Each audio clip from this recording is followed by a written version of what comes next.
Oh my God! What is wrong with some people?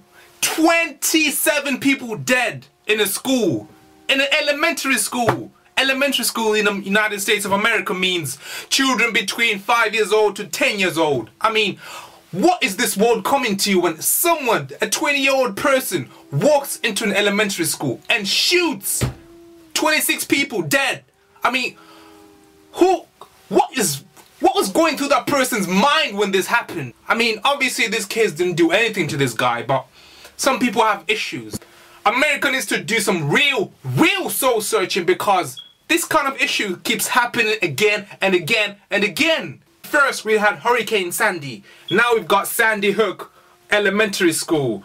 The shooting at Columbine High School was horrific as it was, and since then there's been a lot of shootings in schools. And it's just absurd. 28 people dead. 20 of them are school children between the ages of 5 to 10 years old. That's just wow. And most of them were shot in one class. I mean, come on. Christmas is 10 days away. Christmas is 10 days away. And someone walks up in a school, an elementary school, and shoots up 20 children. I mean, just imagine. The Christmas trees at home would have been up, and the presents would have already been set. And they'll be telling their parents, "Mommy, I'm looking forward to Christmas. I hope you got me something nice. I hope you got me something I like." These are children with a whole future ahead of them. They have to face graduation, getting married. America's gun law needs to be changed. The gun law in America needs some fundamental and meaningful changes. Just like Obama came out and said, because I saw the whole speech of him. And he was actually in tears, which was really touching. Obama crying like that. And it was really genuine, because he was speaking not as the president of the United States, but speaking as a father himself. I mean, I'm not a father, so I can't even imagine what people in that situation as parents are feeling right now with regards to this issue, because it's horrific to lose your kid just like that. I mean, yes, right now I'm in Brazil, and in Brazil, in Rio de Janeiro in 2011, you had, what, 22 people killed, 22 children killed in a school, in an elementary public school. That's 2 more than the ones that actually died here, but still, it's kind of the same number. And this kind of thing shouldn't be happening. There should be more security in schools for once. I mean, there should be some more security that if someone comes into school territory with a gun, alarms should go off everywhere. Whew, whew, whew, whew. Someone's got a gun. Find him, you know, that kind of thing. And we need to put chips in guns or something, because if you can't get rid of guns, at least put some kind of sensors in them that detectable that you've got a gun over here, because something has to be done to solve this issue. And I saw Mike Huckabee come out on Fox News talking about, oh, the reason this happened is because people took God out of schools, and it's not really, you know, guns that kill people, it's people that kill people, and it's the people that need to be changed in order for this kind of, you know, phenomenon to stop. And I'm thinking, is he out of his mind?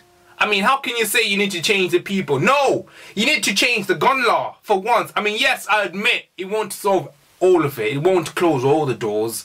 Because he was saying, oh, if you get rid of all the guns, people just, you know, revert to using bombs in schools. I'm thinking, is this guy for real? I mean, he's trying to defend guns on the streets and in American hands as much as he can, and it's not working anymore. You know, we keep coming back to the same argument, and it needs to change for once. Even though it won't close all the doors, at least it will close one of those 12 doors, and 1 out of 12 is enough. Okay, 11 out of 12 is better than 12 out of 12, and that's just one way of getting rid of it. First, sort out the guns, and 2, if you're going to ban assault rifles, make sure the ban is permanent. I didn't see why they had to, you know, undo that whole process again, because that's what's causing problems today. It's assault rifles that are being used in this kind of killings, because they do take out a lot of people. And obviously, them being children, I mean, come on, how can a 5-year-old survive a gunshot? Even if it's one, I mean, they're still, you know, young and frail and, you know, innocent. How could they even have any chance of surviving a gunshot? So that's why I'm not surprised that it's just one person that was injured in this shooting, and you had 20 children dead, and out of those 20 children, only 1 was injured. That's just wow. Outrageous. I mean, remember that shooting with a Korean guy? I mean, there were a lot more people injured then. There were a lot more because obviously these were university students. I mean, just look back at the elections that just finished like 2 months ago, and Obama defeated Mitt Romney in a very convincing way, and well, I was happy about that myself. But if you actually look at what the issues that they talked about, they never actually talked about the issue of gun control and gun law, and you know, regarding these issues with people dying and there's large numbers in schools in America. They should have made this one of the main topics of the debates, but they didn't. And I blame the moderators and people in the audience that didn't even raise these questions. And of course the candidates themselves, because they should have raised this issue themselves on first place. Alright, let me give you a timeline of all the shootings that happened in America. Here it goes. April 16th, 2007. Virginia Tech student, 23-year-old Sang Hui Cho, kills 2 students in a dome. And then what? 2 hours later, across the campus in Norris Hall, he kills 25 more students. So a total of 27 and 5 faculty members. So how many people are those? 32 people that he killed. December 10, 2007. A 24-year-old goes on a shooting rampage at a mega church in Colorado Springs and Denver area missionary training school, and then killing 4 and wounding 4 others. And he says that he did that because he hated Christians. December 13, 2007, 2 doctoral students from India are shot and killed in student apartments in Louisiana State University campus. February 8, 2008, a nursing student shoots 2 women in Louisiana Technical College. February 14, 2008, a 27-year-old man goes on a rampage in Northern Illinois University and shooting 21 people, kills 5 of them, and then later kills himself. May 10, 2011, 3 people killed in a parking garage at San Jose State University. 2 former students were found dead on the 5th floor of the garage. A third, the suspected shooter, died later in the hospital. December 8, 2011, a Virginia Tech police officer was shot and killed by a 22-year-old student of Radford University. The shooting took place in a parking lot in Virginia Tech's campus. February 27, 2012, in Ohio, a Charlton High School former classmate opens fire, killing 3 students and injuring 6, arrested shortly after the incident. The shooter said that he randomly picked students. I mean, you're arrested and you actually say that. I mean, that's just outrageous. What? It just shows that these people are heartless and they don't care. They don't understand. They can't even comprehend the actual seriousness of their crimes. March 6, 2012, this year. Shane, and that's in Florida, in Jacksonville. Shane Schumer, a 28-year-old teacher at Episcopal High School, returns to the campus after being fired and shot and killed the headmistress, Dale Regan, with an assault rifle. Assault rifle, you shoot the head teacher like that. Wow.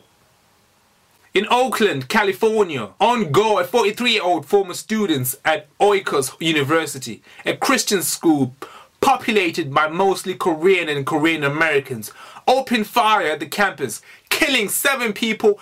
And in July 20, 2012, in Colorado, during a midnight screening of the film The Dark Knight Rises, a gunman opens fire in the crowded theater and at least 12 people were killed. 12 people! And 38 others were wounded. 38 people wounded. Wow.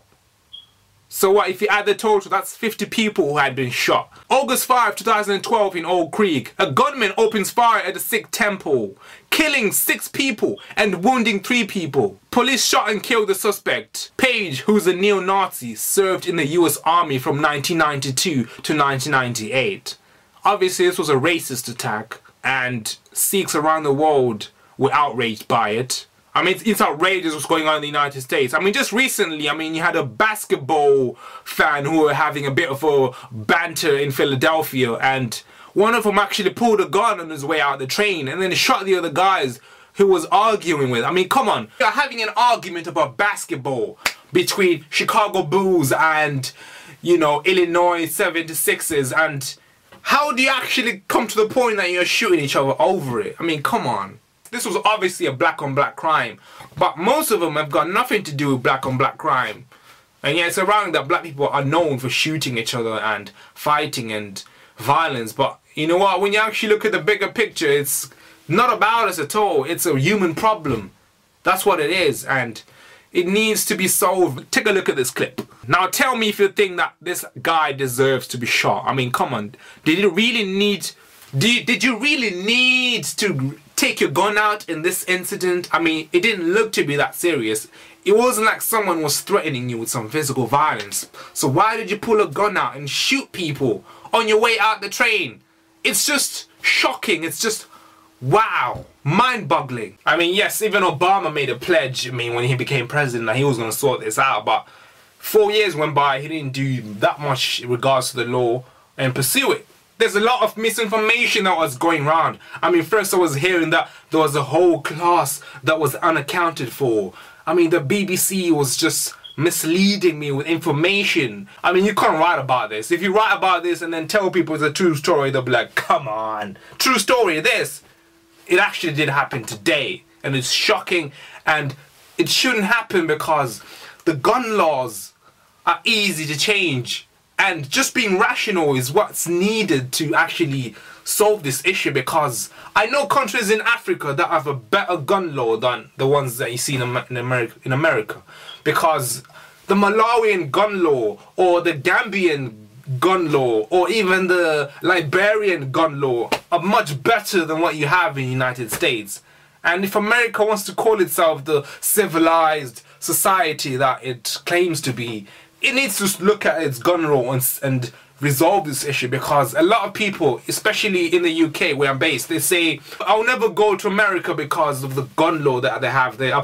But you know what, yeah, it's not right for people to be blaming the school for this and schools for this issue, saying, oh, the security in schools is just inadequate. It's not fair. I mean, some things you just can't predict. I mean, the guy who went into that school and shot all those 20 children, he was actually known in that school because his mom obviously taught there, and he probably went there as a kid as well. So obviously people had reasons to trust him, and obviously he took advantage of that trust and actually did the worst thing imaginable, killing 20 children, innocent children.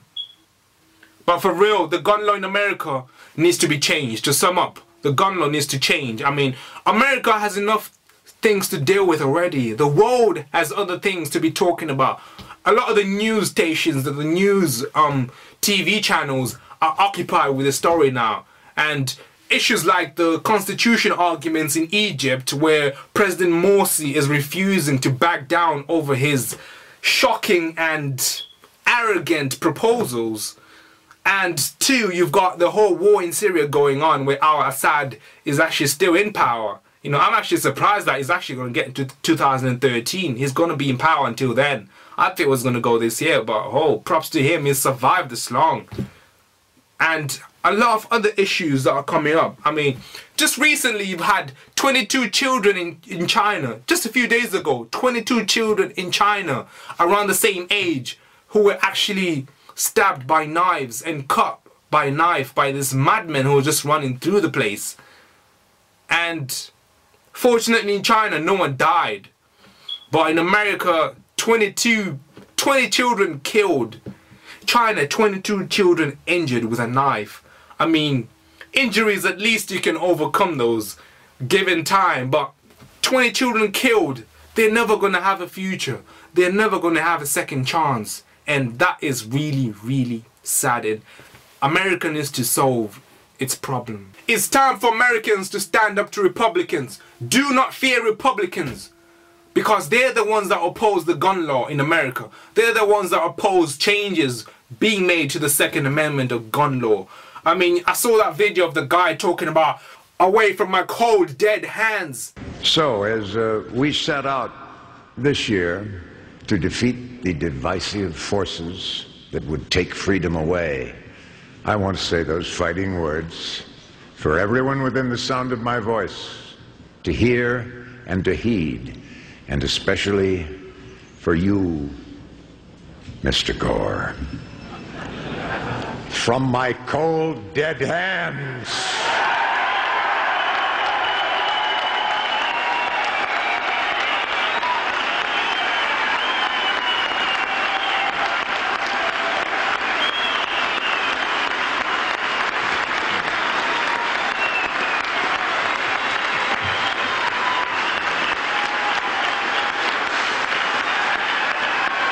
I'm thinking, why would you listen and actually take someone seriously who talks like that and says such extreme things like that?